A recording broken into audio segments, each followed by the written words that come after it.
Can I first of all just say a very warm welcome to you all. It is a real privilege to be hosting this evening, not least because we have people from literally from all around the world, from Hawaii, New Zealand, Australia, Asia, North, Central and South America, and other, I think probably all continents. So it's a very warm welcome, and so pleased that you could join us at what will be for many of you perhaps slightly less convenient times of the day than it is for those of us in the UK. Anyway, you're very welcome. Just, I think, a few opening remarks from me about the evening. I mean, we live and we are living in momentous times. Of that, there's no doubt.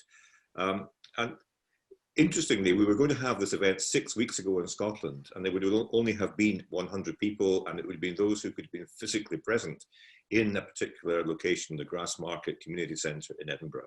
So while the situation is strikingly different, in some ways it's much richer because we've been able to involve and engage and invite so many more of you to take part. So I suppose we live in a different world and with this different outcome. The words that have been used to describe the current situation include unimaginable, unprecedented, and unique. And I've certainly been using these words myself, but it got me thinking this afternoon in UK time about these words. And of course, this is not unimaginable, because many people have imagined this. In fact, I'm going to speak to Ken about this just in a few minutes. I remember reading that Bill Gates said that the one thing that kept him awake a few years ago was the prospect of a pandemic. So we've known, many of us have known, and it has been predicted that this would happen. And again, the word unprecedented strikes me as being interesting because we already face a number of unprecedented challenges. Millions of people are suffering around the world. Indeed, millions of people die around the world already because of poverty, suicide, and drug abuse. And of course, we have for 2 generations at least, if not 3, collectively contemplated the murder of billions of people using sophisticated weaponry. And that's not to mention the imminent, well, not the imminence, the prospect of the climate change catastrophe, which we'll discuss tonight. So it's interesting to ponder our response. I suppose what is unique about this, however, is that this is an experience which is being, it's an occasion experienced by all of humanity. We're all affected by the consequences, for many of us, lockdown. And it is quite striking that all the parts of the world from which you come this evening, you are all in some way, shape or form likely to be experiencing what we're experiencing here in Scotland, which is the large restriction on our ability to move and to undertake the normal interactions of ordinary social life. So to that extent, there is a uniqueness about it, I suppose. And it leads us therefore to wanting and needing to ask questions about how we can move together, work together, cooperate together moving forward. And also perhaps even more profoundly to ask, what is this really all about? What lies underneath this experience that we are all engaged in 2020? And for me, I can think of no better people, people who are no better to answer these questions than Ken Cloke and Alastair McIntosh. I first met Alastair, I think, back in 1980, Alastair, if I recall correctly, when you were working with the VSO and I was at Edinburgh University. And we met again in 2008 when you published Hell and High Water. And since then, I've really enjoyed our growing friendship and journeying with you in your remarkable writing experience. Many of you will know that Alastair is a distinguished author, not only of Hell and High Water about climate change, but Soil and Soul, which is one of the most important books written in and about Scotland in the last generation or so.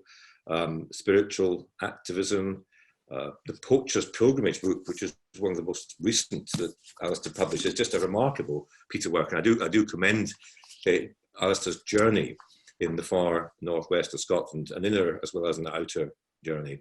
And forthcoming, I think in August, Alastair, will be Riders on the Storm about climate change. And I'm sure you'll talk a little bit more about that this evening. But to my mind, Alastair is, in these parts of the world, a modern prophet. And I think we'll hear from Alastair tonight some of the reasons why I would say that. Ken, you and I first met also 12 years ago, I think, in Colorado in connection with Mediators Beyond Borders. Since then, you and Joan have become firm friends, and you're a regular visitor to Scotland, in fact. And indeed, I think the first time that you and Alastair met was the first occasion you came to Scotland, and you took part in an event together in the Scottish Parliament. And I remember that being a really important and quite unique event of its time for all of us who were there. But you are, in my world, and in the world of many of us who are involved in mediation, negotiation, and conflict resolution, one of the, if not the most influential writers and thinkers in our field. Books like Mediating Dangerously, Conflict Resolution, The Dance of Opposites, Crossroads of Conflict, and most recently, and for me, very importantly, this book here, folks, Politics, Dialogue, and the Evolution of Democracy, which has some very profound thoughts about where we are today. And I will read a short passage shortly, which illustrates how prescient Ken has been in connection with the events of the present times.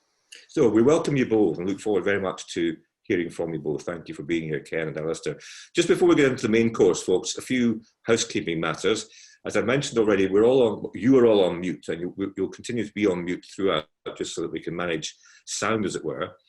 We're going to hear from Ken for about 15 minutes or so, and then Alastair for about 50 minutes or so. And then the two of them, I hope, will engage in conversation, which I'll help to facilitate, and we may explore some of the deeper issues in the course of that conversation. After about an hour or so, I will call a short break, a pause if you like, not to leave the meeting or to end the meeting, but for you to get a cup of tea, or if you prefer something stronger. We're going to, during that time, just bring together the questions that we hope will come in. What I'd like you to do from about 7:45, that's UK time, so from about 40 minutes in, if you could start to send in any questions you'd like to ask Ken and Alastair, my colleague Charlie Woods will collate these and will lead a question and answer session in the second part of this evening. And after that, if time allows, we'll also open it up for questions, as it were, from the floor, and we'll try to manage that as carefully as we can. I'm aware that the chat function is operating. Some people find the chat function really helpful because you can engage in discussion. Other people find it distracting. So if you are not happy with the chat function, please just switch it off or in some way make it disarmed from your perspective. But as I say, questions coming in from about 45 minutes from now would be really helpful. I have to steal a couple of lines from my colleague Charlie Woods, who was the curator or host, as it were, of our conversation last week on the occasion of the launch of a book. Charlie last week reminded us that there are no fire alarms proposed for this evening. So if you do hear a fire alarm, that's in your house or your office, not ours. And we assume that you know where the toilets are. I don't know, Charlie, if these little bon mots worked as well this week as it did last week, but thank you for allowing me to use them. Anyway, the point of this, folks, is we're going to have a flowing, easy, hopefully quite spontaneous and informal conversation. It won't be perfect. Please be tolerant and patient. If there's a technical glitch, we'll deal with it as quickly and as effectively as we can. And finally, we will record the speakers as they speak, and we'll issue a recording hopefully sometime in the course of tomorrow. So Ken, what I'd like to do is start with you, if I may. And I'm going to go straight to your book on politics, dialogue, and the evolution of democracy, and read from a chapter entitled Global Pandemics, National Borders, and Political Problem Solving. And what you wrote in 2018 is this: so far, we've been lucky. None of the health emergencies or potential pandemics we have been through in recent years has achieved its deadliest potential. These health crises include bird flu, swine flu, Ebola, and you list a number of other dangerous and significant events. And the point is that none of these have yet cut across political borders, but you say they easily could. At the same time, you say, we have seen how conflicted, bureaucratic, ineffective, and too little too late many government departments and non-profits have been in response to these emergencies. Before the next outbreak or pandemic, you're right, it would be wise for us to consider why this has been and what we might do instead. So these were extraordinary and prophetic words, and you went on to reflect that without a coordinated international response, scientists are nearly unanimous in noting that significant outbreaks of infectious diseases will occur before the end of the century, including global pandemics. Well, that all came a lot earlier than we thought it might. So, Ken, how do you see things in the light of your writing, your prediction of what might happen, your concern about it, your anticipation of what was not working in, if you like, in the global system? At this point in humanity, where does this leave us? Well, first of all, thank you, John, for organizing this event and bringing all of us together. It's really delightful to have a global conversation, even if we wish the circumstances were a little different. And second, I would just like to acknowledge the fact that all of our lives have been turned upside down by this event. Some of you may have experienced the COVID-19 vaccine yourselves. Some of you may have lost loved ones. And I just want to begin by extending our sympathies to those of you who have experienced loss or deeper forms of suffering than others of us who may have escaped this.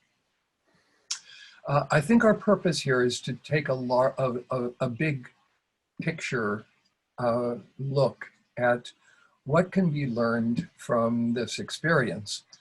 And also to focus a little bit on some of the conversations that we have not had. And I especially welcome Alastair's participation with me in this. And our hope is that we will stimulate some thinking and some questioning by you. So let's just begin with the fundamental idea that John mentioned, which is that while we have been, each of us, separated by this crisis, we have also been united by it. This is a global, species-wide experience. And what is interesting is that it's had ramifications that we might not have expected. For example, there have been ceasefires in the wars between Saudi Arabia and Yemen, and in the Sudan, not because of the fact that the war itself has led to some realization of the importance of peace, but because of the pandemic. And somehow people who have dedicated themselves to killing each other have stopped doing that because there's a possibility that they could get ill. And isn't that a little bizarre?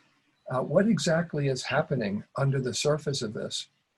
The second thing that's happened is we've realized our essential interdependency. How dependent we are, in fact, on one another.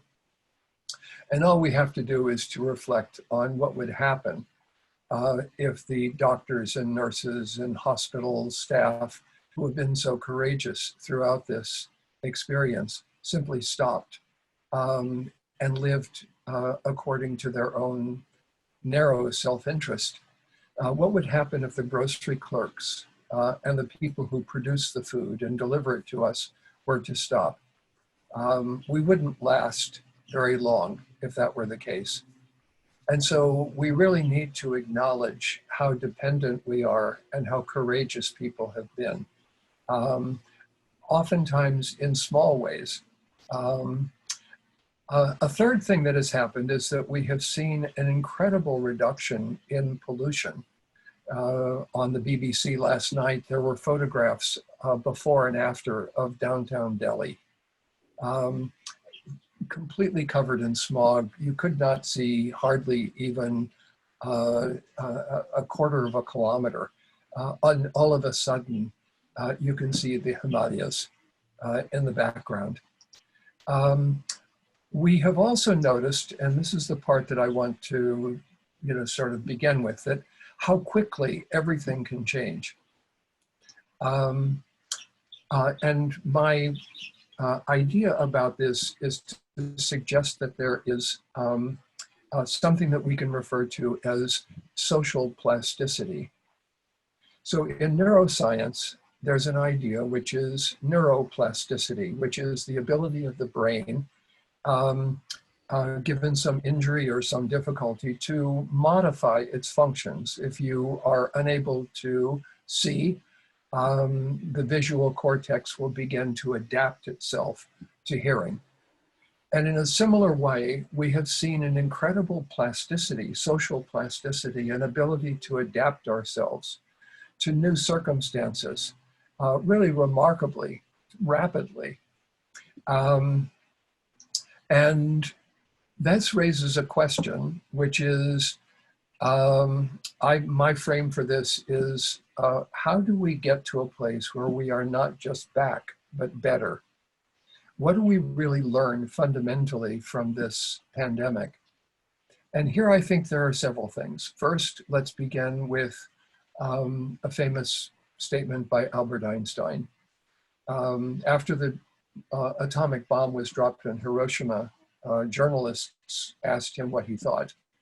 And he said, in quotes, "Everything has changed except the way we think." And this is the deeper problem. How do we change the way that we think about each other and about ourselves and about our interactions? So the pandemic has been a physical event. That is, it's resulted in physical separation. It's also been a mental event. That is, there are ideas and there are, we're seeing it as a problem that needs to be solved. It's been an emotional event. Everyone has been impacted emotionally. It's been an intense emotional experience for many people for whom the virus has become especially close. But it has also been a spiritual event. And we haven't really talked much about this aspect of it. And so what we'll need to do is to dig a little bit deeper, and I hope to get to that a little bit later in our conversation, how this pandemic has impacted us. Another thing that we can see that the virus has taught us is the centrality of science, the importance of science in making decisions about how we live, how critical science is to the future of our species, but also how important art is, music, poetry, dance, the things that uplift our spirits that we can see taking place around the world. When people in Italy go out onto their balconies and sing to each other, it just lifts all of us. And we really enjoy seeing those things. There's a deeper place also, I think, that needs to be acknowledged, which is that if we think about evolutionary dynamics, how does evolution take place? And I think that we can see that there are really three fundamental forces in evolution and adaptation, in our, if you will, progress, our movement as a species, as a society, as social beings. And these three fundamental dynamics, I think, are competition, cooperation, and the complex interaction that takes place between them. And we have seen competition and collaboration manifest themselves in the political world through this virus, and we are especially seeing this in the United States today. There are people who are resisting social distancing, resisting wearing masks, including the Vice President of the United States, resisting measures that science tells us are going to be devastating to us. And where does this come from? What is this about? And at the same time, we have seen unprecedented levels of cooperation. in spite of social distancing, we have actually been able to work together in remarkable ways. So the question is then, how do we think about this from the point of view of really three fundamental things? First of all, sorry. Okay, you're fine. Okay. I can just hear something in the background. Can anyone else hear it, or is this me? Okay. You're okay here, Ken. Fine. Far ahead. So I think there are three fundamental things. First, there is the relationship between self and other, between us and those who are not us. And of course, the pandemic is a classic fear-inducing event. And in the face of fear, how do we imagine those people who could conceivably be carrying the virus? There was an article in the Los Angeles Times this morning about age discrimination, which the writer has said has increased tremendously, including ideas that the elderly should be sacrificed in favor of the young on a triage basis. So we find all kinds of ways of distancing ourselves from others. And at the same time, this is something that impacts every single one of us. So that's the first piece. The second piece of it, I think, is about borders, about national boundaries, because this is a global problem. And yet all of the measures that we are introducing are national in scope. And we know that there are, I think, 10 or 11 countries in Africa that have no ventilators, none. There are places around the world where people are packed together in unimaginable, unimaginably small distances where the virus can escalate. We know that poverty is a factor in how seriously the virus replicates and how seriously we're damaged by it. And we know that race and gender also matter, as well as age and a series of other events. And the final piece of this is about systems. And this has not also been very much a part of what we have talked about. But the virus has impacted family systems, couples. It has impacted social, economic, and political systems.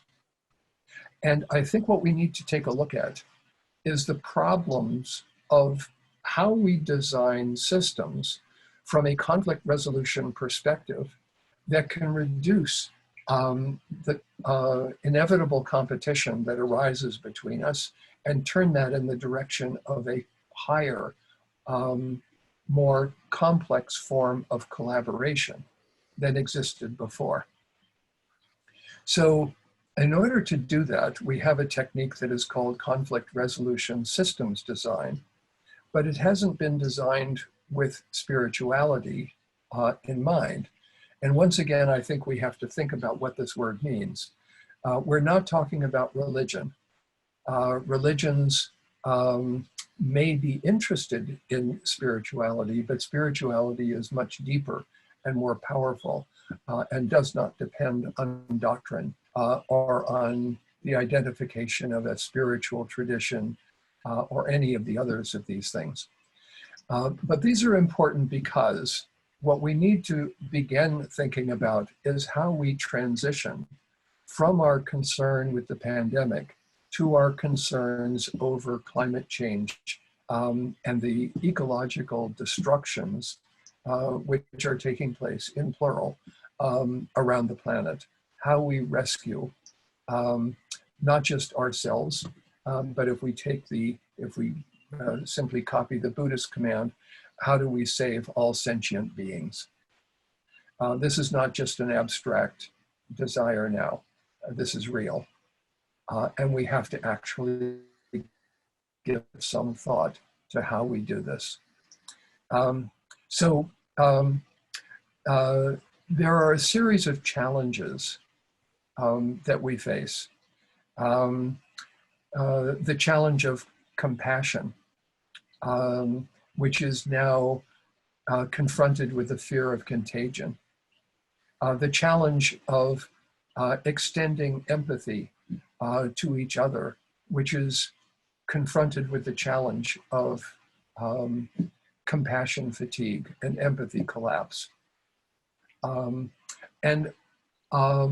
What I think we need to see ourselves as, those of us who are conflict resolvers, is central to moving these conversations in the direction of increased consensus, increased collaboration in terms of negotiation, joint problem solving, developing forms of problem solving that can handle complex paradoxical problems, what I call paradoxical problem solving, and fundamentally helping us overcome national boundaries in the ways that we handle these issues. This will not be easy, but it's something that we have to begin. How do we have dialogues across national differences? How do we aid one another? And here's a place where we haven't really thought too much about this, but we know that the virus is evolving. Where is it most likely to evolve? And the answer is in the places where there is the least healthcare. And it will evolve predictably into more dangerous forms than it existed in before, potentially. And therefore, the healthcare of all requires the healthcare of each. The condition for the health of each is the health of all, and vice versa. And that is both simultaneously a political, a social, an economic, and if you will, a spiritual problem. John. Can I intervene there and just maybe draw a dotted line, because that's a very good place, I think, to stop and pause, if we may, just for a second. There are so many questions arising from what you've said, but just finishing off the political, the social, the economic, and the spiritual is a good place to call a halt, if I may, just for the moment. With your permission, Ken, I'm going to move now to Alastair. And Alastair, I'm going to ask you to pick it up, as it were, or to take it away in whatever direction seems appropriate to you. In your latest book on climate change, you had just about finished the manuscript, as I understand it, when we were faced with this calamity with the pandemic. And I think that caused you to rewrite some passages in the book. And I think what I would be interested to know would be what the impact was of this event on the finalization of the book, on your writing, indeed, and how you view the climate change emergency about which you were primarily writing in the context of what has happened in recent weeks. And I do note that you say in your introduction that a crisis is too good a chance to waste. So in some ways, I'm interested in the opportunities, I suppose, that you might see arise in this difficult situation. But over to you, Alastair, with your opening reflections, please. Well, thank you, John, and to all of your team who have helped to put this together, and to Ken for that magnificent introduction contextualizing the coronavirus crisis. And the expression that I use, never let a good crisis go to waste, is coming precisely from the spiritual perspective that Ken has pointed us to. Namely, that a crisis reveals things about ourselves. It is an apotheosis, a revelation of the gods, a revelation of the deep psychodynamic forces that we are immersed in, that we are not just engaged in our outer lives, we are also engaged in inner life. And it is the interaction of that inner set of systems with outer sets of systems that create the reality in which we find ourselves living. So that is where I'm coming at from this. I didn't have to rewrite Riders in the Storm in this late stage. I'm just doing the final edits now, and it should be out around about August, although with the bookshops being closed just now, my publisher Berlin is just still looking at when that will be exactly. I didn't have to rewrite anything, but what I did do is that I added in new material about the coronavirus. And the central point that I made is that whereas the coronavirus is not caused by climate change, or at least there is no evidence that it is caused or linked to climate change, nevertheless, there are common drivers behind both of them. In the case of the pandemic, it is the combination of the way in which we are living, our density of population, and the speed with which we can travel around the world that has caused it both to propagate in all probability and to spread rapidly. That is made possible by fossil fuel burning, and fossil fuel burning in turn is what is driving climate change. So what we are looking at is a crisis that is unfolded within a greater crisis. The lesser crisis of coronavirus we will overcome, in a matter of months, more likely years. But the larger crisis of climate change is cumulative.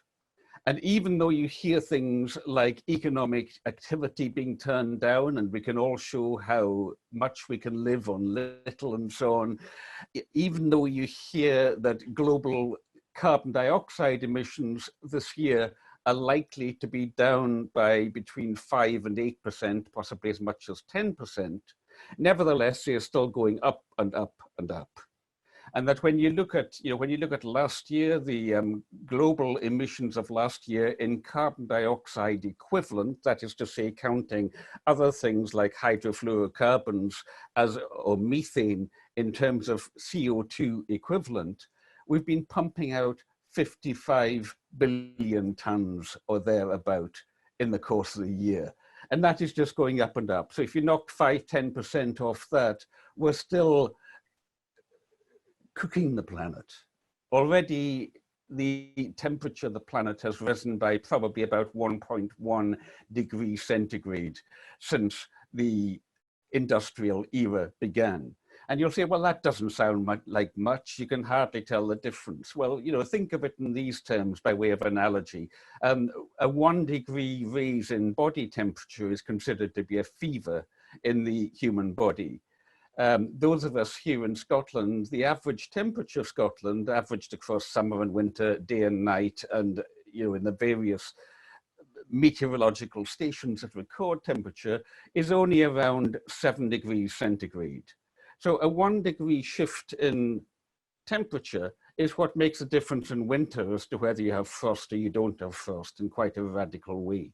In climatological change terms, 1 degree is a lot of difference. And that difference is unfolding on multiple parameters.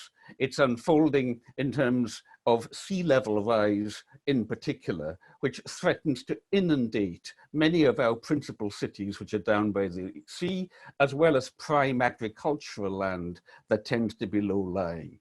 You might say, okay, we'll fix it technologically. We'll bring in the geoengineers with solar radiation modification to turn down the heat of the sun. We'll take measures like that. Well, okay, you can do that, but what about the termination shock, as they call it, if you stop it? You've got to, once you start taking methadone for your heroin addiction, you kind of got to keep on at it unless you're able to wean yourself off. And also simply turning down the intensity of sunlight doesn't deal with the ever-increasing level of carbon dioxide as we maintain our consumer levels of living that acidifies the ocean. and acidification of the ocean is a profound worry because of the way it affects the larval stage of many marine organisms. So we're looking at, not just heating the planet, but also poisoning the planet the more that this goes on. Now, what interests me, as you well know, John, is what drives this kind of thing. And basically, our carbon dioxide emissions, in simple terms, can be said to be the product of our population multiplied by our level of consumption. If I look at it in the course of my lifetime, born in 1955, during that time, both world population and world levels of consumption have increased several times over. But the interesting thing is that it is the rate of consumption that has increased at twice the rate of population. So when people say, well, you just need to cut the population down, actually, you will have a greater impact if you cut consumption down. The problem with that is that consumption is not just about profligate excess, which is what I think of as consumerism.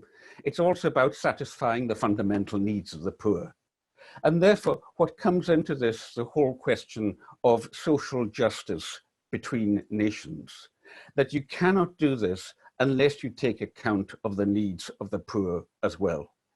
That there's got to be, some people actually need to consume more, while others of us need to consume less. And in order to start taking that on, it's well understood how you do it. The UN has got its 2030 goals for sustainable development, which are a wonderful set of 17 mostly very enlightened steps forward. Healthcare, education, women's equality, peace and justice, etc. The UN has got these wonderful sustainable goals. We know what we need to do, but the question is, what about the motivation for doing it? Where does the motivation come from? And that is when it becomes a psychological and spiritual problem, because our level of consumerism has not come from nowhere, but it has been cultivated during the 20th century by the advertising industry, by the marketing industry, in order to capture deep aspects of our psyche and to drive buying behavior so that our economies no longer produce only what we need, but they also generate wants in a way that people like John Kenneth Galbraith, way back in the 1950s or 60s, when he wrote The Affluent Society, said that we have become a dependence economy. We have become basically an economy based on addiction. And so my view, John, and I'll just round up here because you can take this further in questions, is that the most important aspect in this whole equation is not the physics and the chemistry or the economics or even the politics of what we can do to cut carbon emissions. We've got to, especially in democracies, start with ourselves, because our politicians can only lead in as much as we are willing to be led in a democracy. Unless we sustain them at the ballot box with the measures that the scientists say need to be taken, there is no hope that there's going to be substantial change. And therefore the question of what is going on in our software internally and not just in the hardware externally, in my view, is the most critical question of our times. And that is why I say, never let a good crisis go to waste, because this is a wake-up call to a more profound humanity.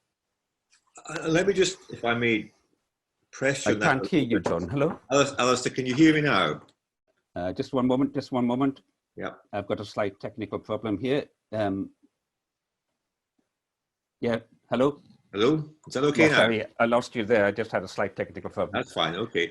So let me just press you, if I may, on that particular point.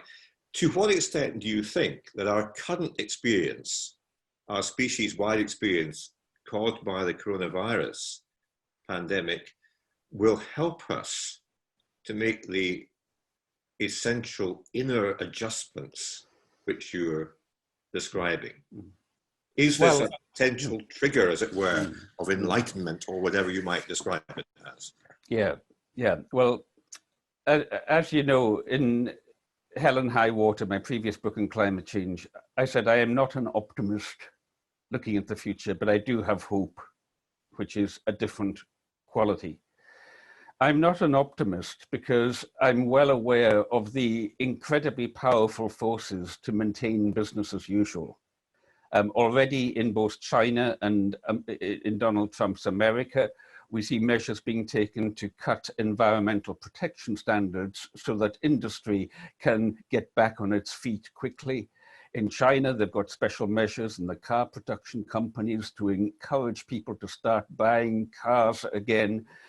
You know, we're seeing these conventional forms of economic stimulus to try and get things going. So I'm not an optimist in a narrow sense that things are going to be radically shifted. But where I have hope is that I'm seeing so many people asking deeper questions about life. There are actually figures on this. The Pew Foundation that puts out figures on religious issues released something the other day showing that there's been a big increase in interest in online religious services. So although people are not going to churches and mosques and synagogues and temples and what have you, there has been an interest, which interestingly I think comes out of the privacy of one's home. That, you know, if you walk into a place of worship, it's kind of embarrassing. It's like, you know, my grandparents' generation, they would never talk about sex, but they could talk about religion. Whereas we can talk about sex as much as we want, but to talk about religion or spirituality, that brings on the cringe factor. And I think that that is shifting. I've been getting people that I wouldn't expect emailing me or saying in other forms of conversation on Zoom or whatever, saying that, you know, they're starting to think about some of these issues and where might they make a start on it. So I think that a deepening is going on, that an existential crisis always provokes a deepening, but we must catch this opportunity while it is here, because we are in liminal space just now. We're in a space that takes people under a threshold. But the door into, in Scottish tradition, the fairy hill, into the world of the imagination, the spiritual door, generally speaking, doesn't stay open forever. It opens for a little while and then it closes. So I think it's so important to have conversations like this tonight that can help us to understand what is happening and to catch the moment while it's alive. And I'm going to come back to Ken on this, but I'd like to explore this a little bit further with you. You talk about conversations over the garden wall, I think, Alastair. I'm interested in what it is that we can each do to capture this moment in and for ourselves, but perhaps also for others who are across the garden wall, perhaps people with whom we have differences of view. I mean, well, I think it's just time, what can we do? Yeah, I think this is where you folk like yourself and Ken, who are mediators, and I've got here your own just recently released book, A Mediator's Musings, which is a compilation of your newspaper columns, mainly in the Scotsman and the Times, over recent years. I think that what you are doing there is hugely important because you're basically teaching people how to have conversations. And in our world of virtual reality, that is a skill that a lot of people are losing. And it's a skill that we so desperately need. You know, it's wonderful we can meet from around the world tonight on Zoom like this. And that's been a great blessing that the virus has brought to us. At the same time, we don't have the same intimacy that physical contact brings. And I recall a few years ago when Varen and I were in County Mayo in Ireland, which is where we met each other. And Sister Maureen Lally, one of the Mercy Sisters there, she had a group of American students over. And I said to their tutor, look, why do you bring them to Ireland when surely you could do this without all the carbon footprint within the United States? And she said, you know what, I bring them here to teach them how to have conversations across the garden fence.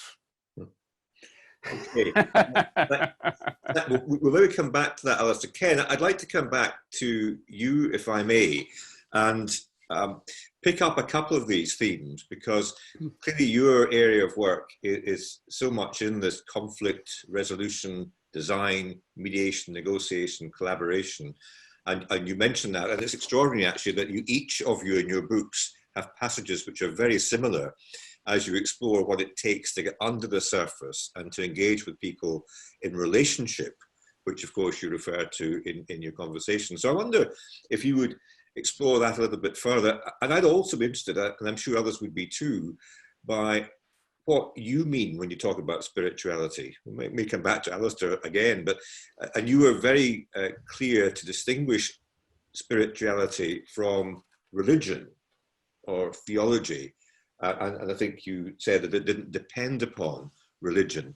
And so I think it would be really interesting to know, to hear from you, how you would describe that sense of spirituality. And then we can maybe go backwards and forwards with you and Alastair and discuss these ideas of the inner, the consciousness, and so forth and so on. Great, both very good, very good questions, John. First, let me start by saying that the work of conflict resolution is not just sort of finding solutions to person-to-person conflicts. Conflicts fundamentally take place in three locations. First of all, they take place inside of us. Second, they take place between us. And third, they take place around us. And the around part includes not only the environments in which we live, but the systems in which we operate, the political systems, the social systems, the economic systems. And the difficulty with all of the things that Alastair has suggested, all of which are really excellent, is that they require changes fundamentally in each of those areas. So if we think for a moment about political changes, what has to happen? Well, it's pretty clear that we need to think about politics a little bit differently. There are two fundamental, I'm shortening my description in the book that you cited, John, but there are two fundamental ways of thinking about politics. First is as a form of social problem solving. That is, politics is just a way of solving problems, social problems. And second, as a form of domination, as a kind of superiority, as the implementation and maintenance of a hierarchy in status, wealth, and power. So the difficulty that Alastair mentions, which is, I think, exactly the right one, is that social inequality, economic inequity, and political autocracy are all of them obstacles to global collaboration. What then overcomes those obstacles? And I think that the answer is a range of conflict resolution mechanisms and peace-building mechanisms that start with communication, with active listening techniques, with nonviolent communication, with appreciative inquiry, with massively powerful techniques like restorative justice, collaborative negotiation, public dialogue, and of course, mediation as a part of that entire process. We're now in a position to say that at the level of process, we have a set of techniques that are capable of moving us into a higher order of conversation. And if we think about politics as a process, what we can see is that there are fundamental differences between power-based processes, rights-based processes, and interest-based processes. And what all of the techniques that I mentioned reflect is an orientation to interest-based processes. But when we think about politics, we think about it as being about power and about a zero-sum games of power. And the fundamental kind of form that power takes in the arena of politics is the form of autocracy, absolutist monarchy, dictatorship, etc. That is, the rule of one or the rule of one group, one gender, one race, one social class, one caste, one nation. And power, of course, is a zero-sum game. So out of a total of 10, if I get 7 units of power, you get 3. But if I get 6, you get 4. The same can be said of rights-based approaches, where we focus on constitutions, on policies and procedures, on rules and regulations. But a typical rights-based approach is voting. All in favor say yes, all opposed say no. Once again, one side wins and the other side loses. And if one side loses continuously, we face many of the same problems. So the question arises, what would an interest-based approach to politics actually look like? And this is what I tried to address in the book that I wrote. And fundamentally, I would say in the first place, that it takes the form of dialogue as opposed to debate. So if this conversation with moderated by John between Alastair and myself took the form of a debate, each of us would be interested in proving that we are right and not particularly interested in learning from each other. And that's a useful technique when you are trying to make a simple choice between voting yes or voting no, between this candidate and that candidate. But if the choices are more complex, what we require is an approach that acknowledges multiple truths. Ken, may I come in there and ask a question of you? And I want to engage you and Alastair on this, if I may. You have written about these themes over the years, and I may say to the audience, beautifully encapsulated in this latest book. You've written about them, others have written about them. Many of us understand that it seems to be the obvious way to go forward, and yet in some ways we are witnessing a regression in the political world, away from civil discourse to something much, much more brutal. Now, Alastair mentions that we have a moment in time, a window of opportunity caused by the coronavirus pandemic, or maybe more by our unique situation and our response to it. I mean, what hope is, what prospect is there that what you are discussing, which seems so rationally sensible, might actually gain traction in the political world, which we view with, I suppose, such concern these days? So let me answer this question on 2 levels. First of all, Naomi Klein, who some of you have heard of, has written a very interesting book called On Fire. She writes a lot about climate change. And in this book, she says basically that there is huge opposition within the United States and of course within Australia as well to climate change because people see it as essentially meaning the end of capitalism.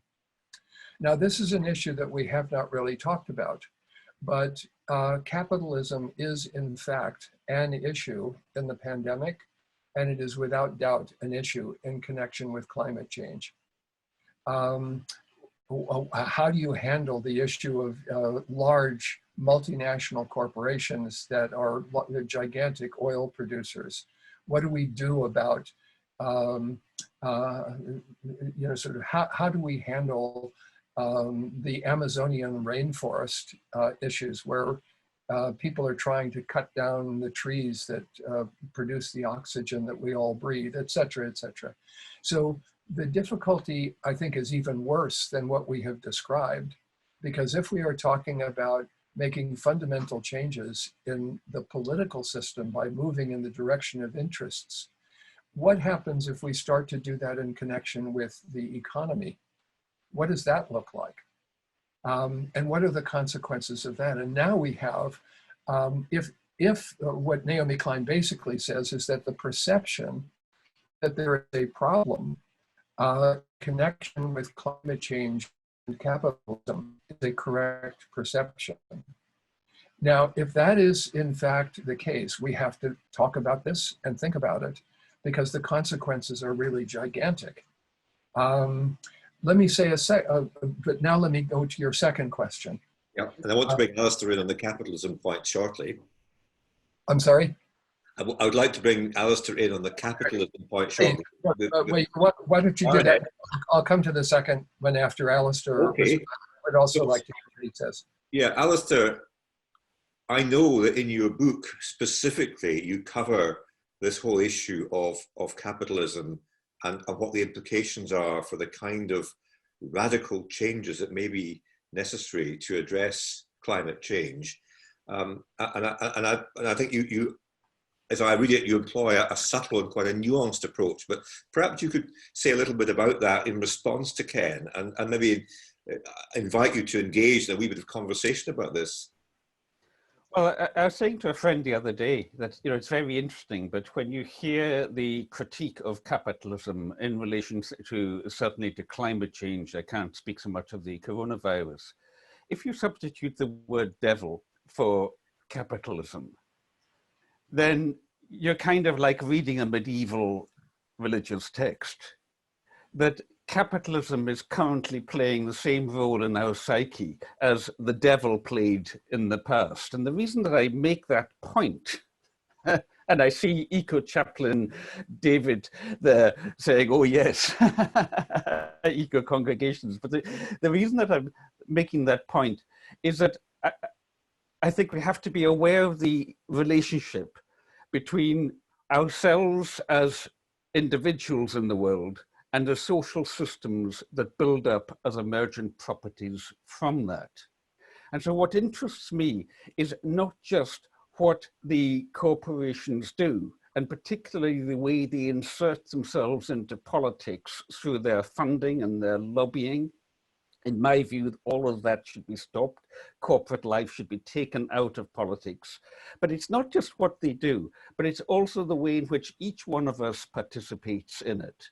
So, you know, if you've got a pension, where is it invested? If you've got any money in the bank, what kind of a bank is it in? If you go and do your shopping, do you shop around for the lowest price? If so, you are driving the competitive paradigm, which is at the root of capitalism, or one of the roots of capitalism. So there is an issue here, not just of critiquing the wider social systems and protecting our political structures from abuse by their domination, but also looking at how these things build up in very subtle ways from our individual behavior. Okay, before I hand back to Ken, can I just remind everybody, if you have questions you'd like to pose, please use the chat function, and Charlie Woods will be having a look at that as the questions come in. So we'll be moving within the next 15, 20 minutes or so, maybe even shorter, to your questions. Ken, both what Alastair has just said and your second point, I want to hand back to you and really allow you now to flow together, as it were. If there are points that you want to raise with each other and questions you wish to ask, I'd like to encourage that dialogue.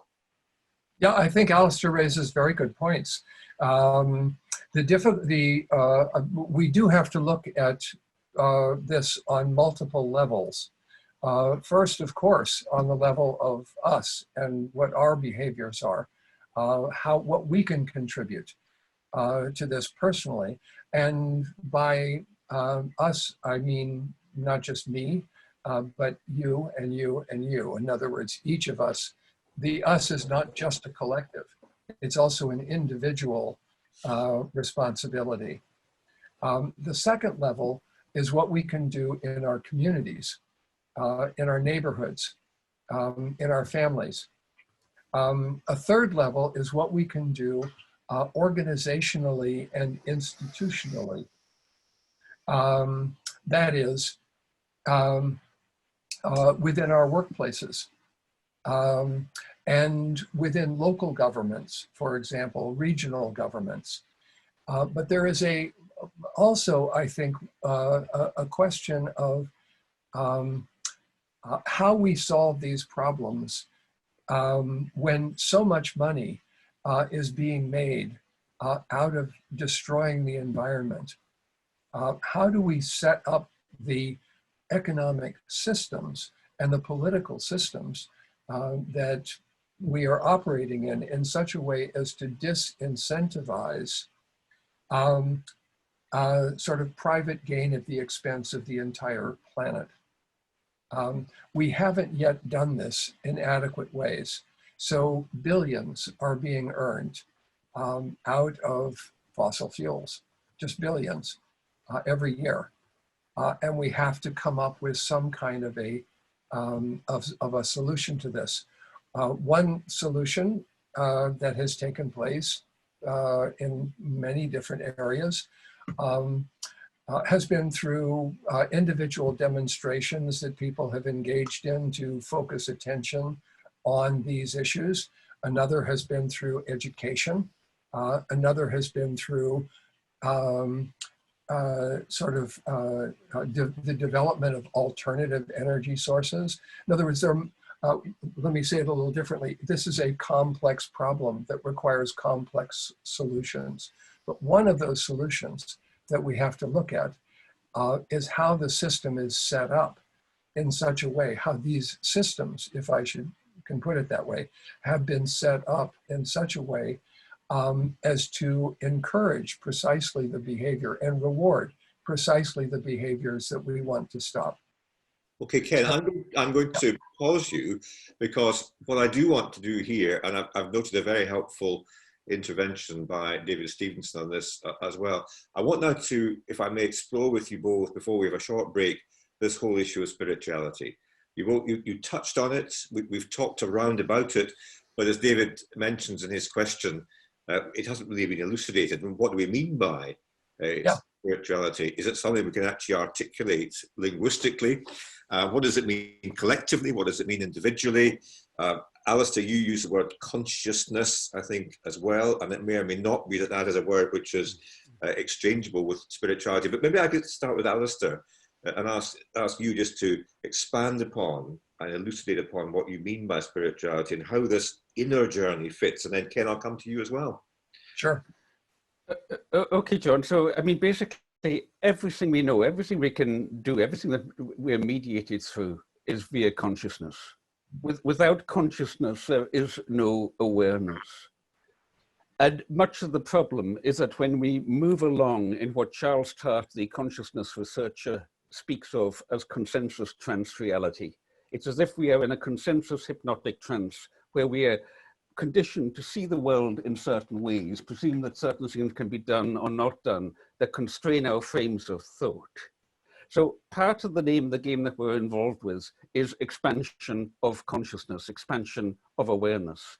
But this is more than just at a cognitive or intellectual level, because Ken, in what he said a wee while ago, spoke about domination. I would use Walter Wink and other theologians' term, the domination system, by which he means things like the patriarchy with gender domination, ethnicity or skin color, social class, all these ways in which one group can dominate another, in which you create an in-group and an out-group so as to exploit one another. And when you really drill down into where all of that is coming from, it is partly coming from outward structures like military force and so on that allows it to be organized. But at the deeper level, it's coming from within ourselves. Because you hit upon the question, what does it mean to be a human being? Are we all isolated individuals like the little boxes that you will see on your screen if you move into gallery view?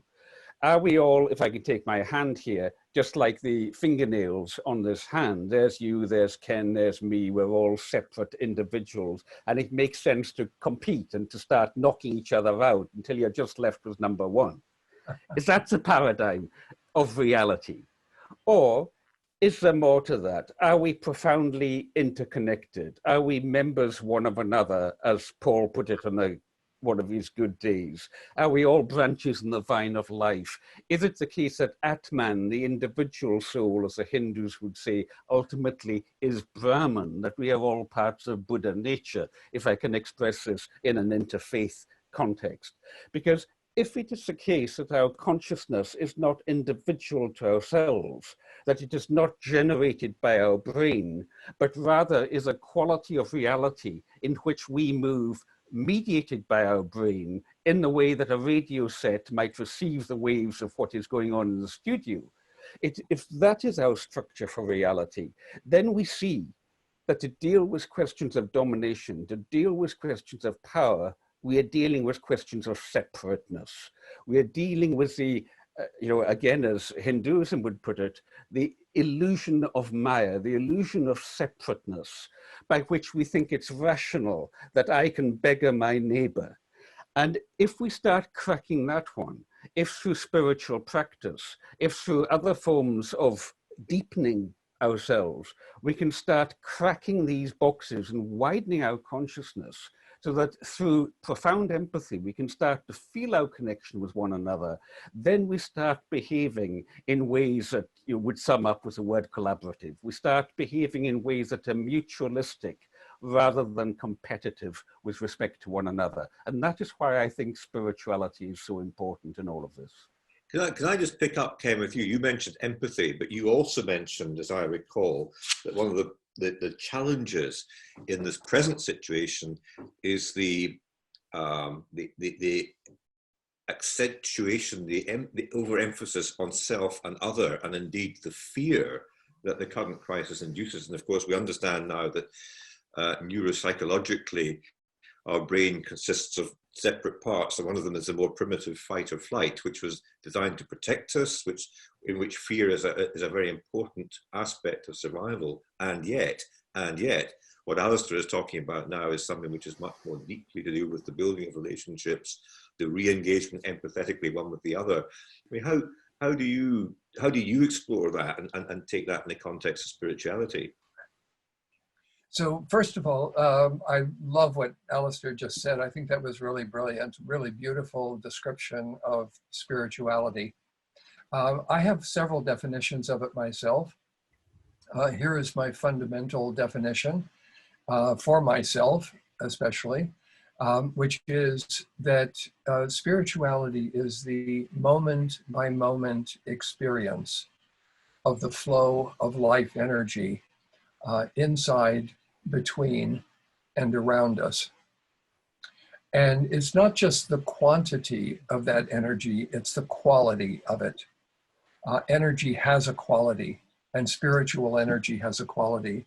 So I know from my mediation practice that there is a quality to the energy of anger, which is fundamentally different from the quality of the energy of fear, which is fundamentally different from the quality of the energy of grief or loss or guilt, which is different from the quality of energy of caring.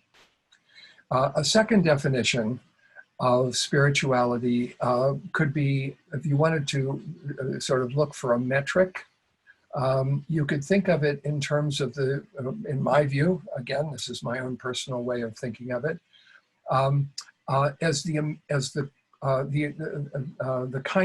amount of distance that exists in the relationship between self and other. How much distance is there between self and other? And here we come back to Martin Buber's classic idea of the I-thou relationship. But what's interesting and important, I think, in the I-thou relationship is it's not just I-thou between us and others. It's also I-thou between us and the planet, between all life on the planet. We can think of spirituality as also, if we wanted to look for a different metric, the depth of our capacity for empathy and compassion, how soon we get fatigued, how often our compassion collapses. We can think of it as how we interact with those we disagree with most strongly.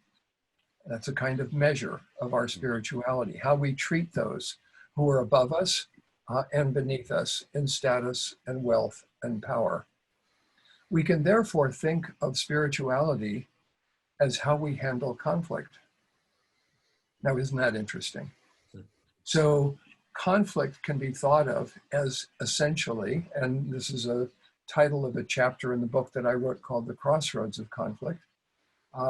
It's the title of the chapter is conflict as a spiritual crisis. We can think of spirituality as whatever is most poignant and profound, whatever is most moving and intimate, whatever is most touching and most joyful.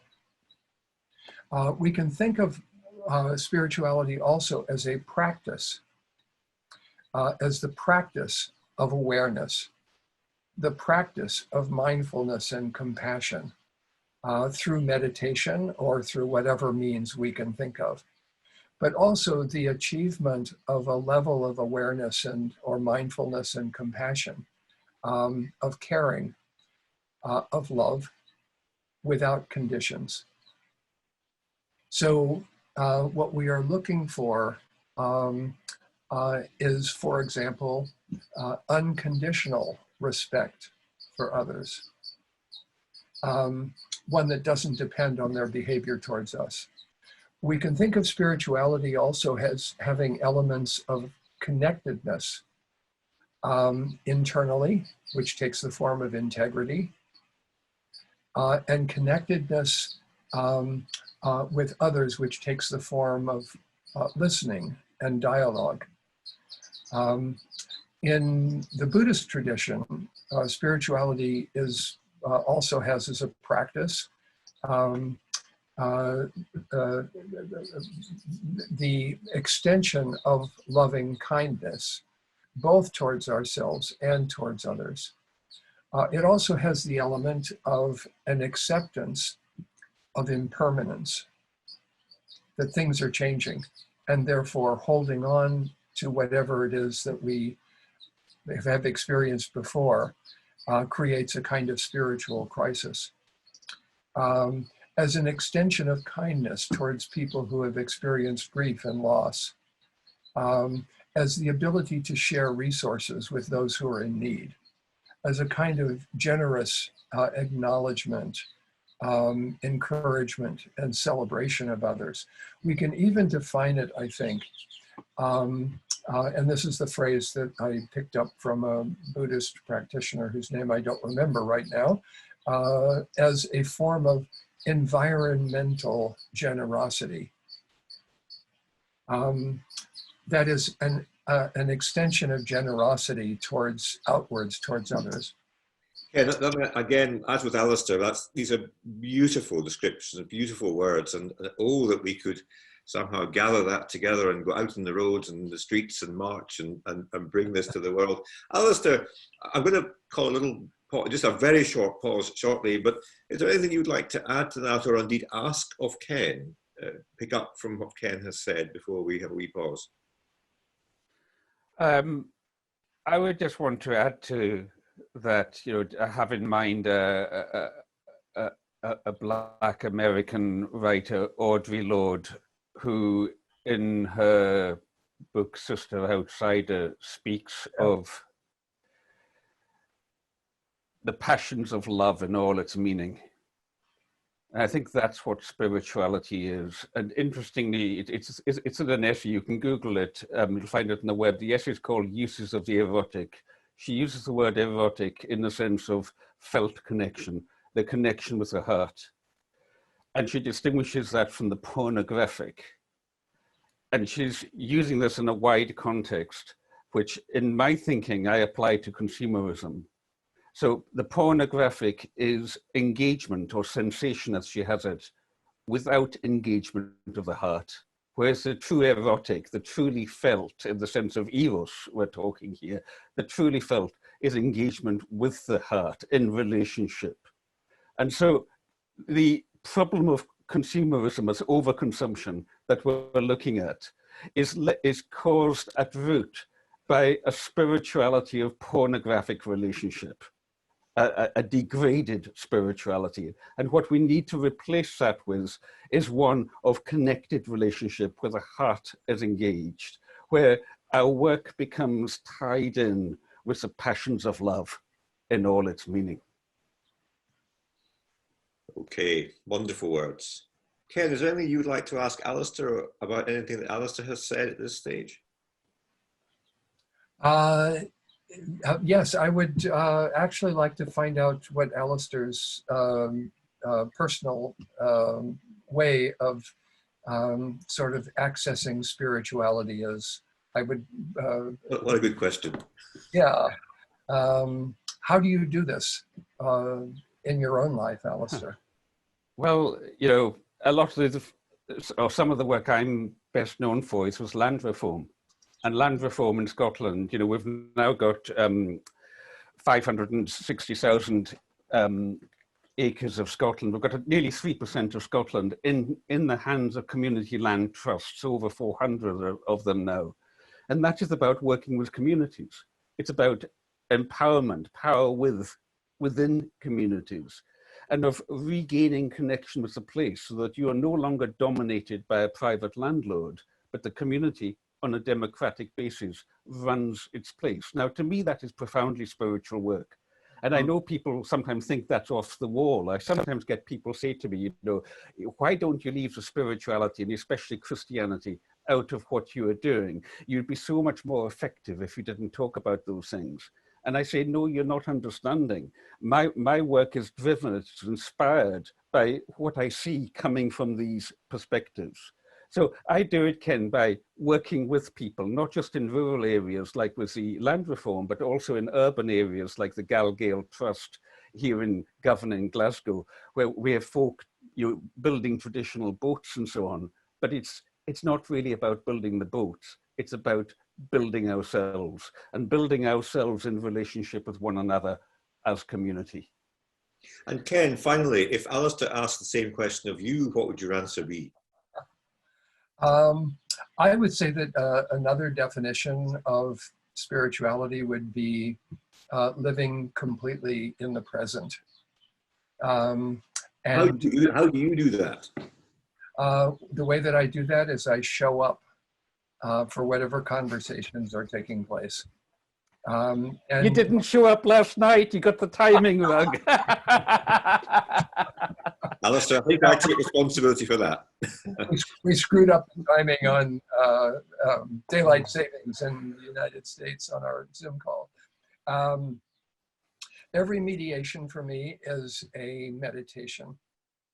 It's a way of making love visible and communicating to people, not just my attitude of deep respect and admiration for them as human beings, but also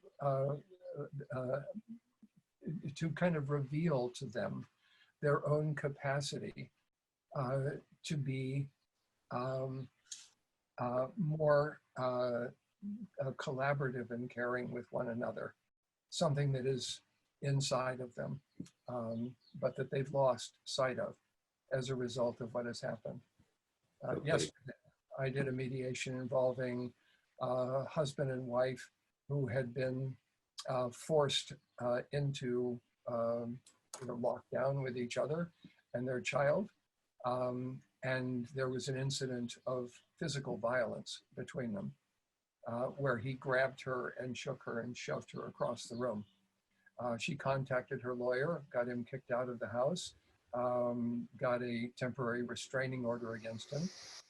She wants to take her daughter to live in another state. He's brought a lawsuit against her to prevent her from doing that. This is hell, so far as they're concerned and so far as their daughter is concerned. And yet, in the course of a single 2-hour conversation, everything was put back into relationship, back into a focus on the daughter as the one that they love more than anyone else on the planet. How does that happen? And I think it happens in part by our finding those places inside of us and helping them discover those places inside of them. I think, Ken, if I can just pause you there, what's really interesting about each of your answers is that having had these more abstract general conversations about spirituality and about collaboration, what you've each done is you've grounded what you have said in general terms, in very specific practice, in the way that you live your lives, in the way that you engage with other people. And I think that's a very important guide to us all, that we can, each of us, in whatever we're doing each day, bring these unconditionally loving practices to our relationships and the opportunities we have to intervene in other people's relationships, and try to inject a degree of hope and indeed spirituality, as you two have defined it so well. Charlie, I'm conscious of time moving on. Alastair and Ken, what I think we'll do is we'll just have a very short pause. I think it's almost, if we were in a room physically, I would say to people, let's just get up and shake ourselves out and just loosen up, because we've been sitting for an hour and 20 and we'll all be quite tight. So please do feel free just to have a breather. If you wish to switch off, that's entirely up to you. But what we're going to do just very shortly, Charlie, when you're ready, I think, is we're going to pick up some of the excellent questions that are coming in. I can see some of them on the chat function just now, and explore where these might take us. Okay. So I think, given that the time is moving on, and I'm hoping we've all had a kind of a stretch, and feel free to go away and get some water or a cup of tea if you do. But Charlie, if you're ready, and if Ken and Alastair are prepared to do so, I think we should probably. Oh, Alastair's gone for a. He's gone. No. I'm just. I'm stretching myself out of sight of everybody. Quite right. All right, but I think if you're happy to do so, we should continue, because we have about 40 minutes of our allotted time, and we should stick to that. So I'm going to hand over to my colleague Charlie Woods, who's been, I hope, collating some of the questions, and ask you to take the conversation forward. Charlie, please.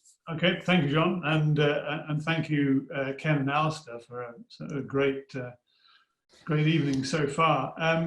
As you'll have seen on the chat, there's been quite a bit of conversation going on there already. A number of helpful recommendations and the like, and some specific questions being answered, such as evidence for the evolution of the mutation of the virus.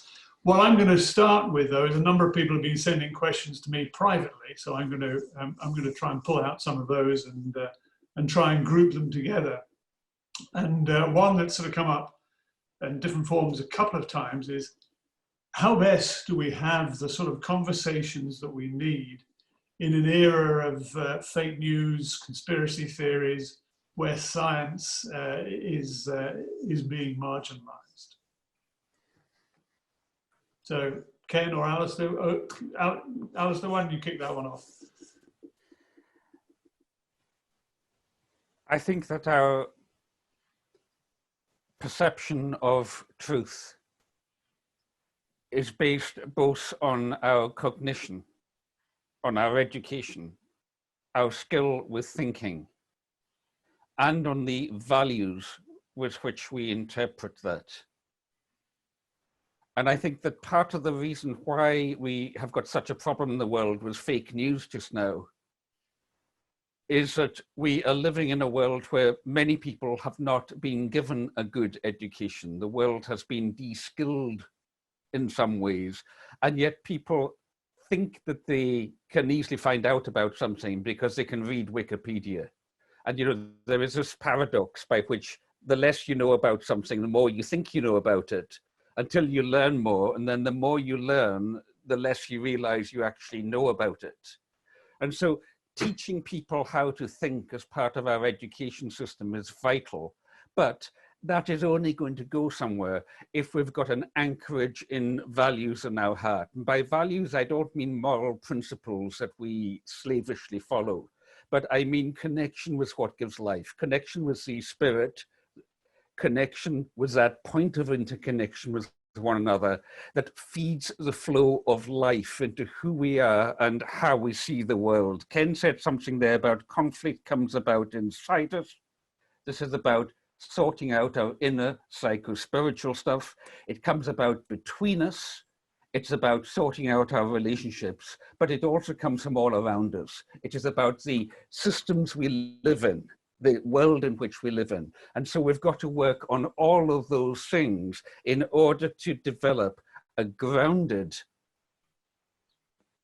and compassionate perspective on reality. Okay, thank you. Ken. Let me build on Alastair's point about skills. What are the skills that are required in order to live in a dictatorship? And the answer is the skills to know what the dictator wants and to keep your mouth shut. Pretty simple. A little bit more complicated with autocracy or a sort of mild form of monarchy. What are the skills that are required to live in a procedural democracy that isn't particularly substantive, a representative democracy? And the answer is the skill of knowing which candidate to vote in favor of and which one to vote against. But the skills, which is a higher order of skill, you need to know something about the issues, you need to know something about the candidates, you need to have accurate information and some degree of education in order to do that. But there is a exponentially higher order of skill that is required for a substantive democracy, a participatory democracy, a democracy in which everybody has to actually figure out how to run the ship of state. That's the project that we are now facing. And those skills require skills in figuring out the difference between fake news and real news. And just in case we think that we have understood this problem, if you haven't been following what is taking place in artificial intelligence and the ability to create photographs of people who will repeat whatever words you want to feed them, and you will not be able to tell that that is a fake. That's the world we're moving into. So what we require actually is a really profoundly transcendent view of what is fake. And here's my version of that that comes out of my mediation experience. You cannot tell a false lie. The lie that you tell is a kind of truth about you. And what matters isn't the fact. What matters is something deeper than the fact. The cry for help, the request for forgiveness, the underlying emotions that are reflected in whatever that lie was that you told. Here's a reframe, simple mediation reframe of the words, "you are lying." The reframe is in the form of a question. What truth do you know that is not reflected in what the other person has just said? Those two things are identical, but "you are lying" is a relatively low level of skill. A much higher level of skill is to turn that into a question which acknowledges that the reason someone has said "you're lying" is because they don't believe that what they have experienced is included in what you just said. Terrific. That's a dialogue. That's a conversation. And now notice, here's something that I was just teaching about a short while ago. There are three fundamental questions that I can ask everybody on this webinar. Question one, who's the oldest? Who's the youngest? Who's the tallest? Who's the shortest? Who lives the closest to London? Who lives the furthest away? And now notice, for that question, there is one answer that is correct for everybody. Category question number two, how old are you? How tall are you? Where do you live? Now there's a single correct answer for each person. Category of question number three, what issues have you been facing throughout your life at whatever age you were at? What does your height mean to you? What do you love about where you live? What do you hate about where you live? There is no fake news about the answers to those questions. They are a more profound form of questioning. And what we require is conversations, dialogues, political processes, problem-solving approaches, attitudes towards economic decision-making, towards social interactions that are grounded in that third order skill. And when we do that, what we discover is all news In other words, whatever it is that you want to say is going to fit into that third category. And the reason why fake news begins to disappear, it's not that people can say something that isn't, sort of marginally correct for them. It's that as soon as you treat news as either true or fake in a digital way, it's a fact that is true, or it is pretending to be a fact and it is untrue. You have slipped into Aristotle's logical forms, of which he mentioned 3, and the last one is called the law of the excluded middle. And that we now have to overcome. We cannot exclude the middle. We have to recognize that there is a truth in the middle and multiple truths all over the place. So the truth is not any longer just digital, it is analog. There are scientific questions that can be answered yes or no. There are mathematical questions that can be answered yes or no. But there are also mathematical and scientific questions, as one of the people reflected in the chat box. David Bohm, his first rank of physicists in the 20th century, wrote a book called Wholeness and the Implicate Order, in which he suggests that reductionism, the orientation to particles as opposed to fields, the effort to continually identify a single correct answer, has a problem when it comes to quantum theory, when it comes to understanding the complexity of the planet. And whenever you're dealing with complexity, you're dealing with approximate truths and not 100% ones. Whereas an electron, it's smeared out all over the place, over the entire field. And once you try to pinpoint it, you've lost its momentum. That's Heisenberg. And it's the same with regard to the human truths, the subjective truths, the deeply personal truths that we're talking about here. Okay, great, thank you. And actually building on that, and there's been a number of questions about, well, we might agree and get a lot of this stuff within this group here, but how best do we try and influence change, influence decision makers? There's an acknowledgement to be made here as well, which we discussed in the preparation for this, that the 4 main speakers tonight are all white men of a certain age. So how do we influence that? And a very specific question, you mentioned the whole interest-based political processes, Ken. I mean, an illustration from your experience of what they look like, and perhaps Alastair then from you as well, if you've got any thoughts on that. On the what, Charlie? On the interest-based political processes. I'll ask Ken first, because it was him that brought the subject out. I mean, I'll just be very brief. Can I just ask Ken first about that? Please. So Ken, illustrations of those interest-based political processes? Sure. Here's a large group, multi-stakeholder consensus building process that I did a short while ago. It involves a community in Arkansas where there is a dam and a river. And the dam to some extent blocks the river, and there are pro-dam and pro-river factions within the community. And they have seen this as being either or.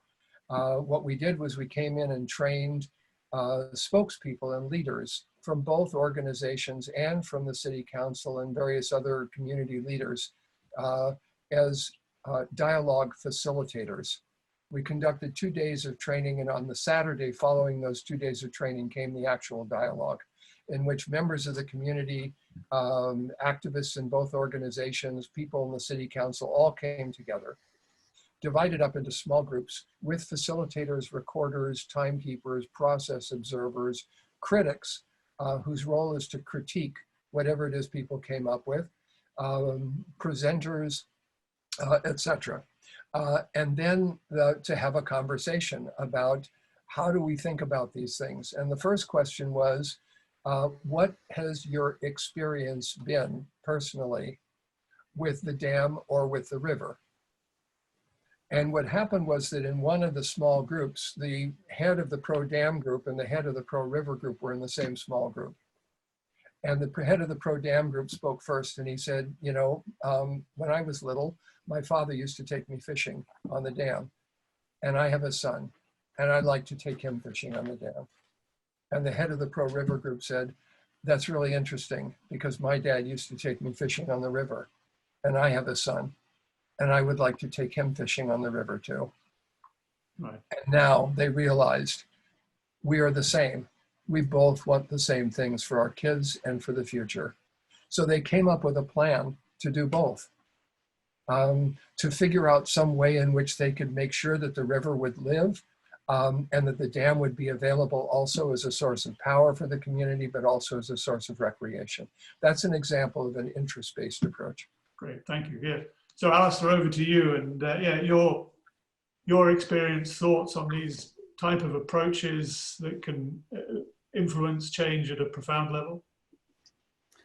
Very briefly, treat your opponent as a worthy adversary. Being an adversary can be very real. You know, if the dam is going to go ahead or not, or in the case of the Isle of Harris, was one of the campaigns I was involved with in the 90s, if the super quarry is going to go ahead or not, is a black and white decision. It's not something you do in halves, but you treat your opponent with respect. Your opponent is an adversary, but you treat them with respect. And what I have found is that when you seek to draw out the humanity of the other, that changes things. In the case of the Harris super quarry, we moved things to a position, not just me, but many people involved. We moved things to a position where we were able to give the corporation what we called a dignified exit strategy. We were able to pull this together, the triumph for corporate social responsibility, that they decided not to go ahead with destroying that mountain in the national scenic area. So treat the adversary aspect seriously. Don't hide from conflict or pretend you can all be chummy and it's not really there, but treat the other with profound respect. Remember that we are profoundly interconnected and that your adversary is actually at a deep spiritual level, another face of yourself. Okay, thank you.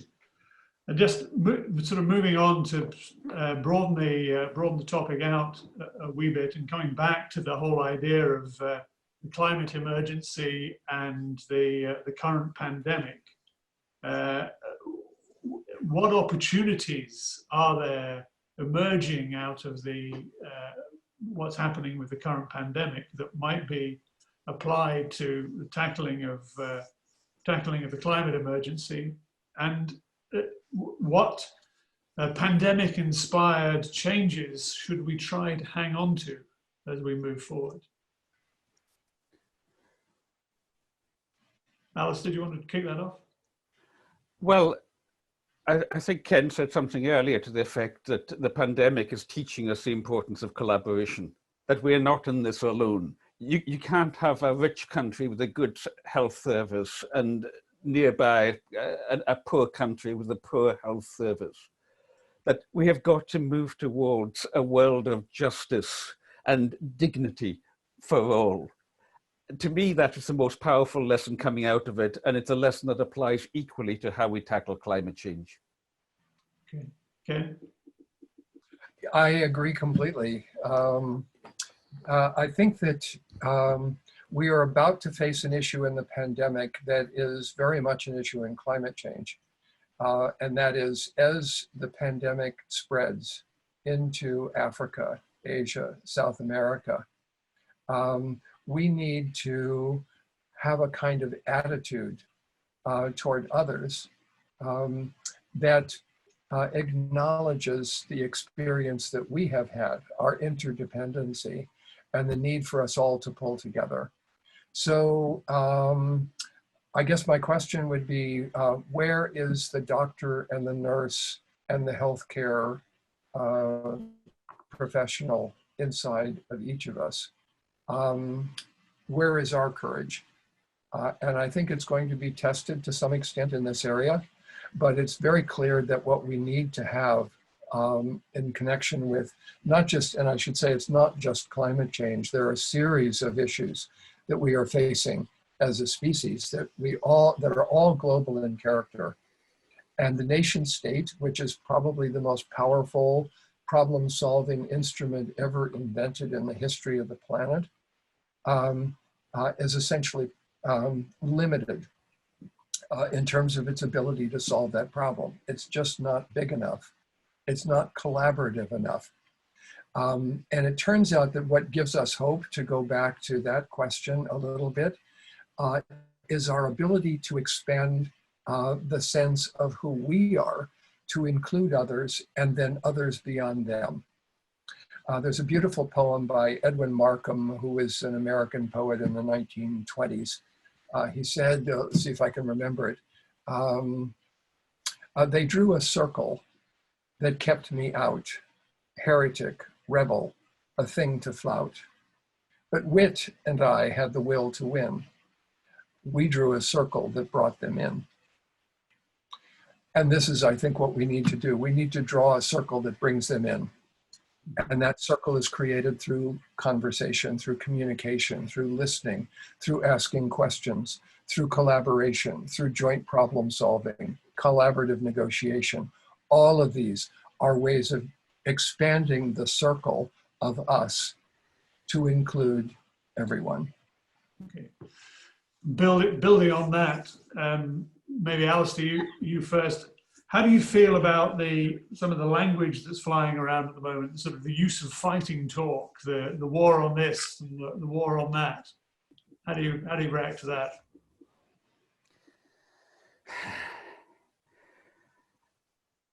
I think it's a very British thing. Personally, and speaking as a Quaker pacifist, I find it reprehensible the way in which the virus is identified with imagery from the First and Second World Wars. I think that's profoundly insensitive to our European neighbors. I think it shows a misunderstanding that imagines that we are dealing with an enemy in a very conventional sense and fails to see that, you know, as Pogo the cartoonist said, I have seen the enemy and he is us. It is a failure to internalize issues and ways of relating to reality and to constantly objectify and put it out there. So I deplore that. I mean, sometimes I use that kind of language in certain situations, but I try to limit it. And I deplore the way in which, you know, it's almost as if the United Kingdom has been needing another war.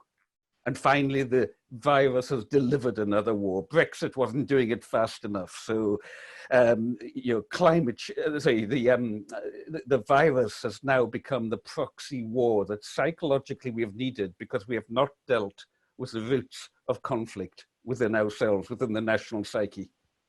Okay, Ken, a view from outside of the UK? Yeah, it's about not just the UK, it's the US as well. Same thing.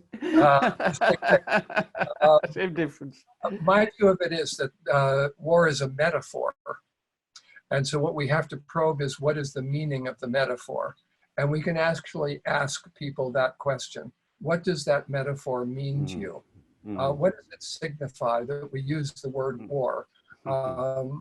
What's implied by it? And one of the things that's implied by it is everybody, all of us pulling together. Another thing that's implied by it is obedience. Another thing is the necessity of loss, of sacrifice. There are a series of things. And a part of what we are able to do in mediation particularly is to offer people alternative metaphors that try to capture their underlying meaning, but shift it in a different direction. So for example, it's very common in conflict resolution for people to also to use warfare. We fought, you know, there was a battle between us, those types of metaphors. But what are they really saying? And is it possible to shift the metaphor, for example, into a metaphor of opportunity? By saying what opportunities open up for us, like, for example, the title here, what can we learn from this virus? That shifts the focus. Another metaphor is the metaphor of journey. you know, how can we travel this path together? And so what happens is that metaphors are actually loose and capable of being reconfigured. If you listen to them carefully, they will tell you, first of all, like a little trail of breadcrumbs leading right back into the subconscious mind of the person who uses them, how someone thinks. And then what we can do is, once we have access to this pattern of thinking on their part, we can offer a flipped metaphor. If someone says, for example, I feel trapped, we can say, well, what would open the opportunities for you to move in brand new directions and feel free in your approach to this problem, right? Those are flipping the metaphor. So these are some techniques that we learned from conflict resolution that are adaptable to these types of situations. I think Alastair has his hand up. Yeah, Alastair. Yeah, could I just come back on that, Ken? Because what we've just witnessed is very interesting. Because we've seen very different responses from me and from Ken. I came in at it in a conflictual way. Ken followed through with an understanding of it. And I'm not going to judge the relative merits of that just now. I just want to point out it's very interesting in terms of mediation, what happened there. Thank you. We might ask you, Alastair, what your personal reflections are about your inner self, given that response. Perhaps Sorry, no, Alastair, if I may, I was just being slightly jocular in saying that. What I would like to do, folks, is to open this up to the audience. And what you need to do, if you would like to ask a question, is click on the participant button at the bottom, and on the right hand of your screen, if you're lucky, a panel should come up with the function raise hand. If you click on raise hand, I should then see you, and I'm very happy then to invite you to ask a short, succinct question to either or both of Ken and Alastair. And while we're waiting for that, gentlemen, I've got a question for you. And that is that we have, in our response to this pandemic, we have elevated health and survival above all other goods, to the subordination of a number of other goods, including the economy, mental well-being, and so forth and so on. And there is a view that that may need now to be given some thought. And there is also a view that the reason we've done that is that we've become so frightened of death and so unable to talk about death that above all else we must preserve life. And I just wonder if either of you have a view on that, and on how we have responded by putting health at the top and survival at the top, and B, just about the conversation about life and death, which we may be reluctant to have. Ken, you're nodding, so I'm going to start with you. Okay. Yes, one of the side effects of the 1918 Spanish influenza that wasn't really anticipated in advance was the degree of emotional trauma that occurred to people. And to some extent, we can say that the entire species has been traumatized by this experience. In the group that I've started and have done lots of work with, the Mediators Beyond Borders, we've been doing work in Rwanda, where everybody has been traumatized. And every conflict that occurs, interpersonal conflict, relational conflict, family conflict, re-triggers that underground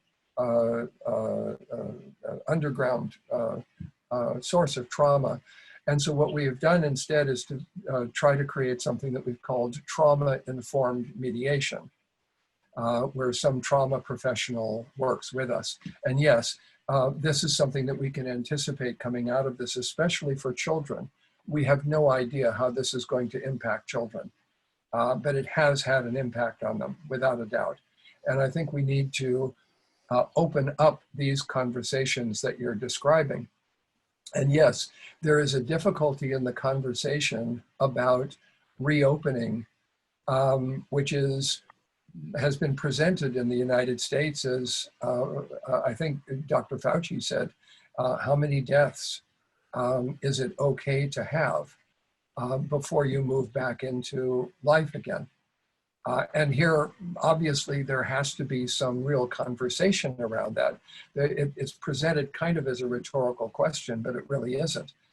It's a profoundly practical, deeply important question. Yep. And in addition to that, there's the question of all of the stuff that we have learned, that we've described. What are we going to do about all this pollution that we are creating out of business as usual? Are we prepared to really go back to that?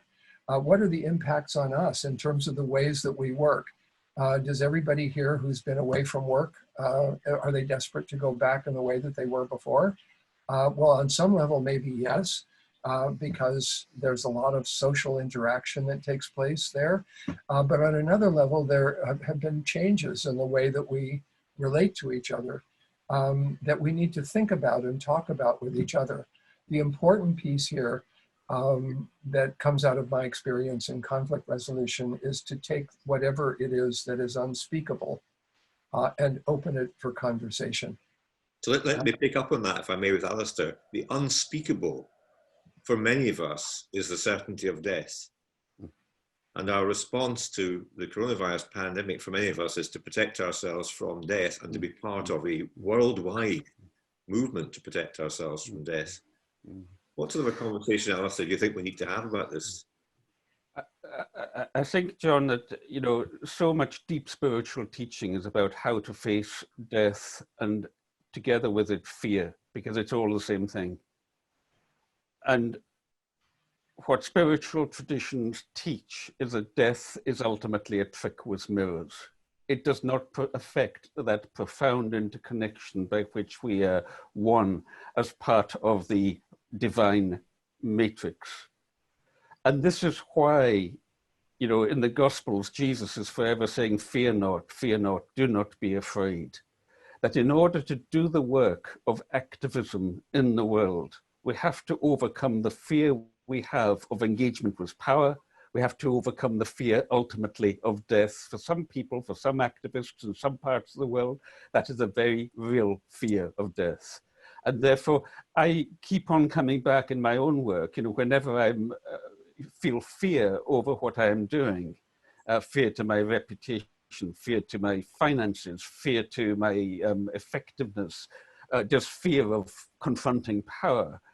You know, I have coming through my head that phrase from the 23rd Psalm in the Scots version, yea, though I walk through the valley of the shadow of death, I shall fear no ill, for thou art with me, and thy rod and staff me comfort still. The rod, the symbol of power, the mace, the staff, the crook that leads us on the ways that give life. Okay, thank you for that. Lots again there. Laura Skillen, you've got your hand up. I didn't actually see you, but I've been told that your hand's up. So could you, in as short a time as you can, just frame a question for either or both of our guest speakers, please. Yes, absolutely. And John, you're going to love this question. So it's for the speakers, but also the moderators. Because I'm wondering, how can we affect change when, even in a forum such as this, the 4 hosts are all white men of a certain age? I mean, how can we speak meaningfully about inclusivity and power and what have you when very few people are part of the conversation? I mean, Ken talked about extending love to others unconditionally, and yet we're really limiting who's actually being allowed to speak. So I would like to raise that. And if the speakers have any responses, I'd be very open to them. Can I come back to you, Laura, and ask you what you think the answer to that is? Because I think that rather than us impose our elderly male view, you know, what do you think? Because obviously we're working within certain constraints here, I accept that, but what would you suggest?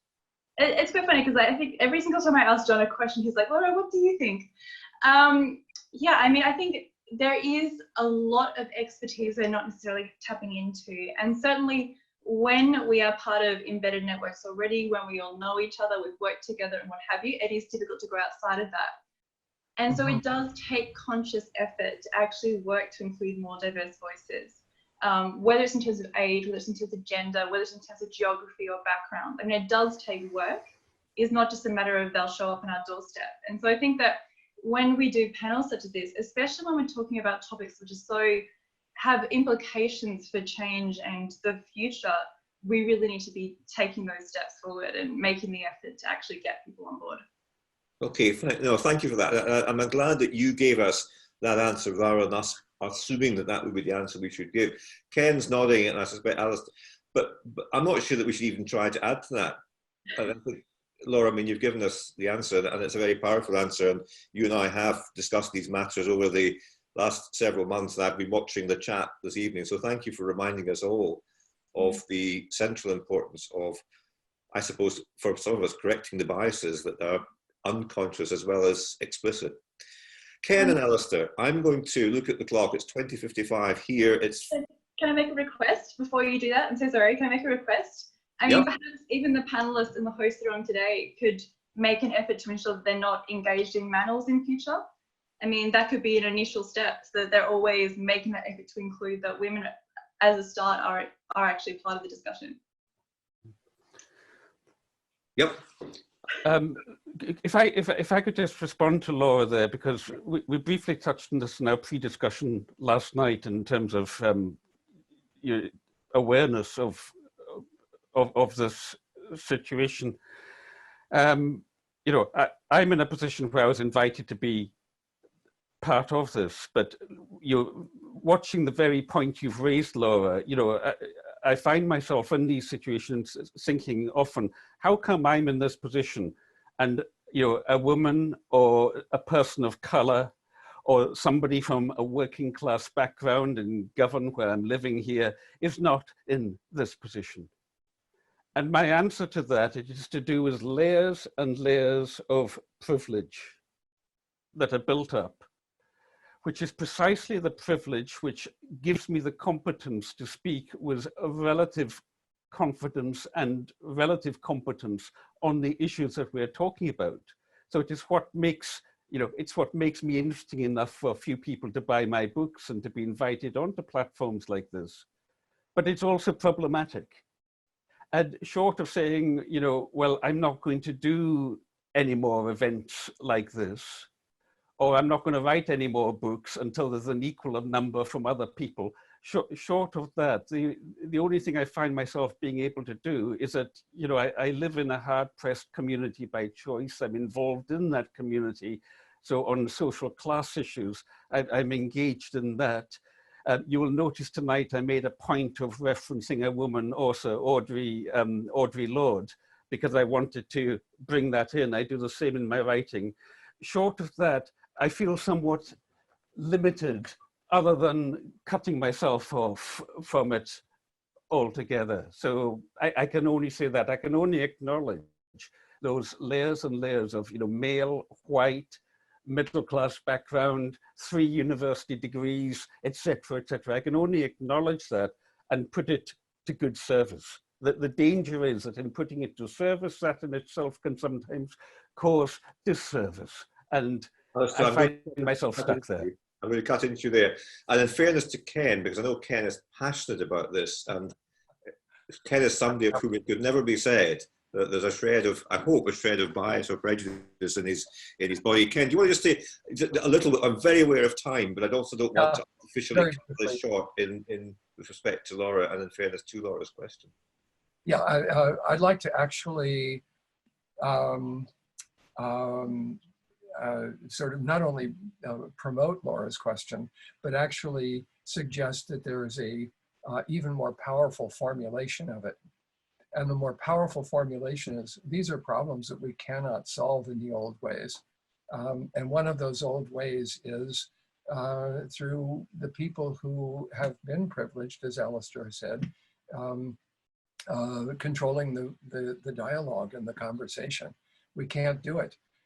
My own personal history is that I'm very much a part of grew out of the movements of the 1960s and the civil rights movement, and I worked in the South and in the North and in the anti-war movement, and I can tell you that the leadership of every significant group that I've ever been involved in has always been a diverse group of people or let's say that the most successful leadership has been a diverse leadership.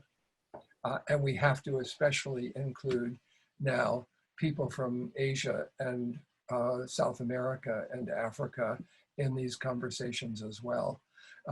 Mediators Beyond Borders just had a global town hall meeting where there was an effort to do this. These are not nearly enough. Everybody on this call can set up a Zoom call with your friends, with your neighbors, with people in your communities, and carry this forward. That's what I hope you will do. And do it in a way that is inclusive of everybody. And thank you for that, Ken. And thank you, Laura, as well. And perhaps we should have another discussion just on this topic. And actually, I mean that quite seriously. It would be very, very interesting and refreshing to do that. But I would acknowledge all you've said and the impact of it. I hope, nevertheless, that this evening has been a rich one for everybody and that we've all enjoyed, benefited from, and been inspired by Ken and Alastair. Alastair and Ken, I would like you to just, in a sentence, leave us with one thought, one takeaway. And what I'd like you to do is to think of something which would inspire hope for all of us who are a part of this excellent conversation tonight, and then we'll wrap up and say goodnight or goodbye, depending on where we are in the world. So Ken, what's the takeaway that inspires hope? Actually, if I can say two things. One is there was an interview with a man from an African man who was asked about how he could continue to have hope living in this unbelievably difficult environment where people were being, sort of where the COVID-19 virus was replicating like crazy. And he said, hope is a luxury we do not have. Or to give up hope, I'm sorry, to give up hope is a luxury that we do not have. And I would just like to say that that I am inspired. In the first place, a very big thank you to you, John, for your really brilliant moderation of this. But I'm inspired by the fact that so many people came onto this call, that so many of you want to know the answers, that you're curious about what has happened, that hopefully you will be inspired and carry some of these ideas forward. We are going to stop this virus, and we can stop climate change too. We can do it. Thanks, Ken. Wonderful. Alastair, what can you inspire us with to take away this evening or today? Last year, the Isle of Lewis marked the centenary of the sinking of the Alastair, where 200 returning servicemen lost their lives just outside Stowaway Harbour.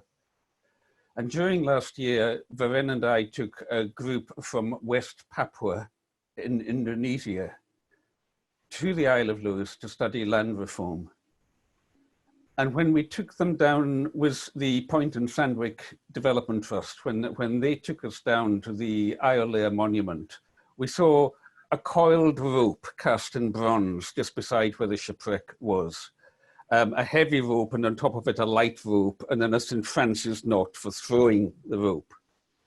And it was that rope, or that represented the rope, by which one of the returning sailors tied it around himself, and he managed to swim ashore and to pull in the heavy rope and to pull some 40 sailors to safety before the ship moved, and the rest of them were all lost.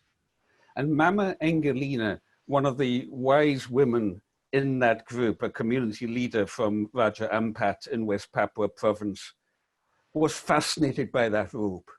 And later she said to us, you see, the importance of that rope is that was how they pulled life back into the community. And so, I'm always looking for these ropes. I think this kind of conversation and many others that you put on, John, ropes by which we pull life back into the community. And thank you, all of you who have been strands pleated together tonight in that rope. And thank you for saying that. And can I just, in closing, thank all those who have enabled this to happen, my team in particular. Thanks to Charlie for so expertly working through the questions as you did. Big thanks to Alastair and Ken. I mean, no thanks are adequate in verbal terms, but I think we all know how much we appreciate what you bring to conversations like this, and indeed to the work that you do into the world which you seek to serve. So thank you so much. Can I thank everybody for being here this evening and just leave you with one thought? and that is this: to invite you to consider all that you've heard from Ken, from Alastair, from Laura, from others in the course of the evening, and take one of these thoughts and use that thought to make a difference to somebody close to you today or tomorrow.